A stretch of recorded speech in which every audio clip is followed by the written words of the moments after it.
All right, I know that some of you guys are going to get a little angry because of what I said on Twitter about my video schedule.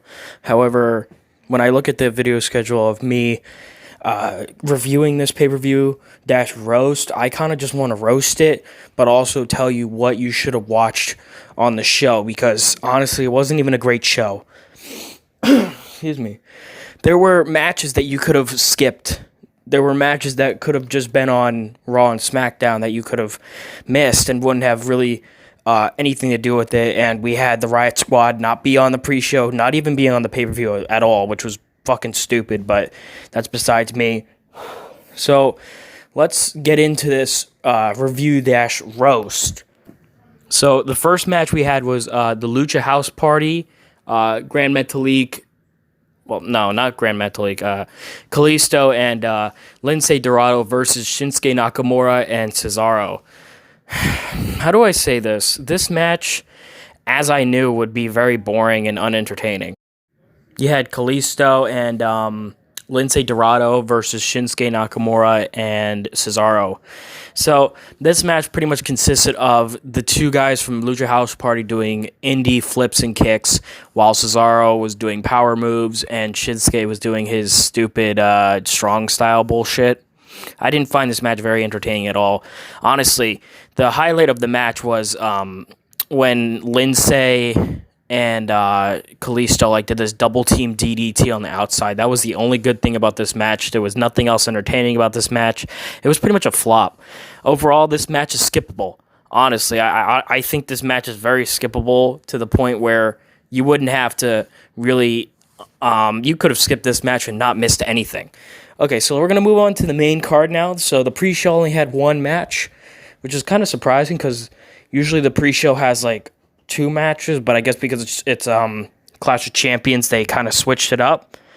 But for the main card, you had the Intercontinental Championship match. The latter match, you had AJ Styles versus Sami Zayn versus Jeff Hardy. This is a match you should watch. I don't think the other matches on the card were ones that you should watch, but this one is definitely one you should watch. So you had Sami Zayn win. So Sami Zayn wins, and we get the same bullshit with Sami Zayn. He looks like a homeless person. He's not entertaining. He has no charisma. He's a vacuum. Honestly, he if you want to get him over, just make him a homeless guy. As I said, a lot of people have been saying this, and I agree with them. Make him a homeless guy. You might be able to get him over with some adults. They might find it hilarious. Make him a comedic homeless guy with this title, honestly. The highlight of this match... Well, there were two highlights. The one highlight was Jeff Hardy doing the swanton off the top of this giant-ass ladder, which we've seen before.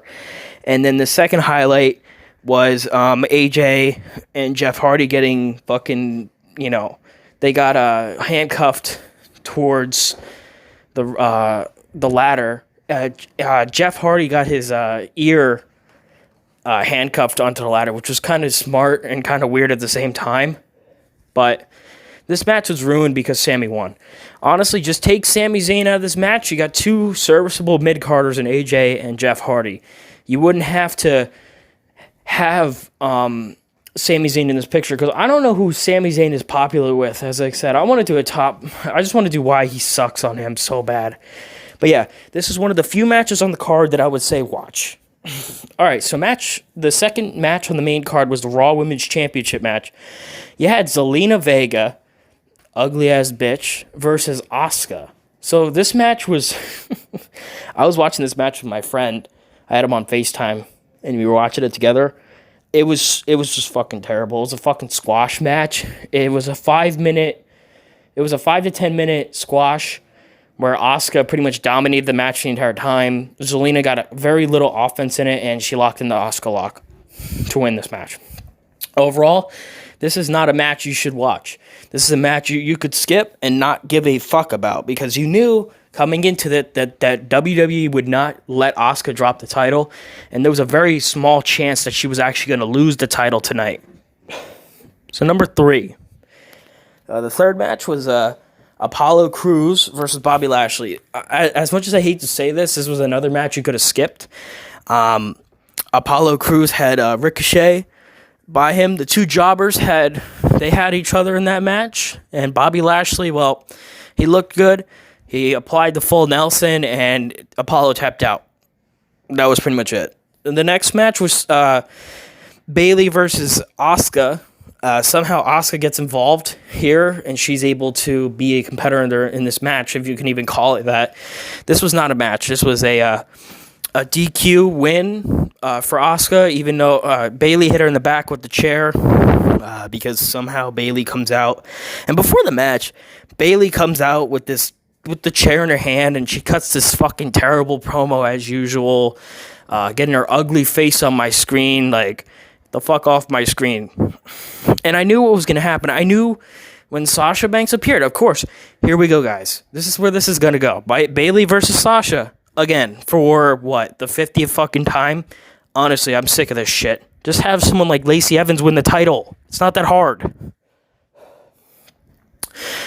But overall, yeah, this is a match you could skip. Honestly. You could skip this shit and you wouldn't fucking care. The next match was the WWE Championship match, which was an ambulance match.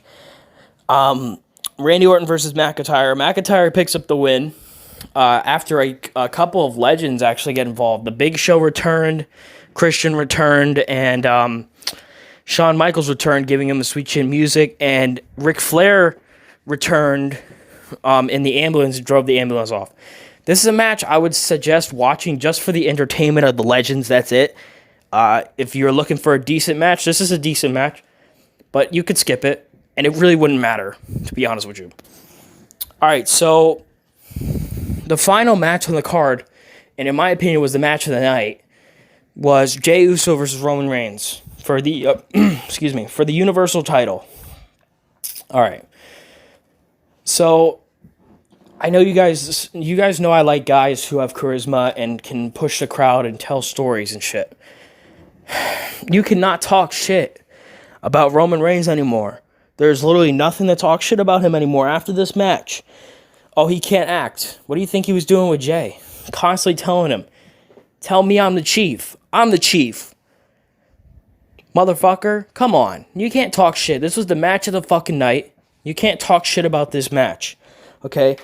If you want to say the technical work rate wasn't there, overall, I thought it was a decent match. But the storytelling elevated that match. People wonder why I think Edge versus Randy Orton at WrestleMania 36 was a decent match, because there was storytelling going throughout that match. They were actually in a storyline. It's the problem with people nowadays. They don't understand that storylines matter, okay? And this was pretty much, if you wanted to skip every single match up to this point, you could have, and you wouldn't have missed much.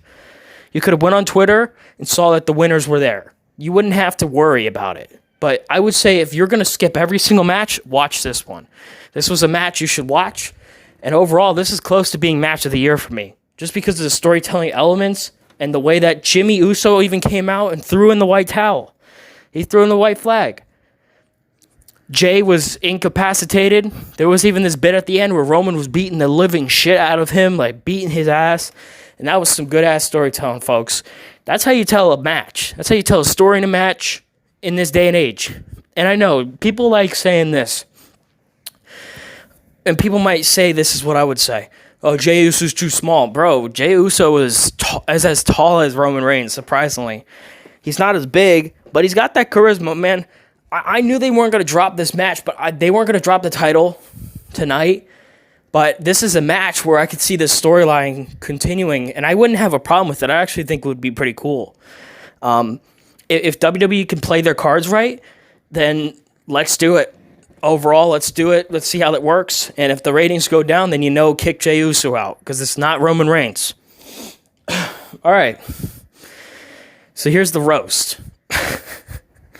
Here is the roast of Clash of Champions. What did I think of the pay-per-view? It's pretty bad. It was average, to be honest with you. It wasn't anything special. It wasn't as bad as Extreme Rules, the horror show at Extreme Rules. That was just one of the worst pay-per-views of the year. I couldn't stand that shit. Overall, it was terrible. But this show was saved by Roman Reigns. The last match, the main event, elevated this show from 0 stars to 1 star for me. That's my rating for this shit. 1 to 1.5 stars. The main event alone elevated this match. Oh my God. This match elevated the pay-per-view from being 0 stars to 1.5. This match alone. All right. There were 2 other decent matches on the card. But there weren't any fucking storylines going into that shit. Except for the Randy Orton, Drew McIntyre shit. I was really convinced that they were going to have Randy win the title tonight.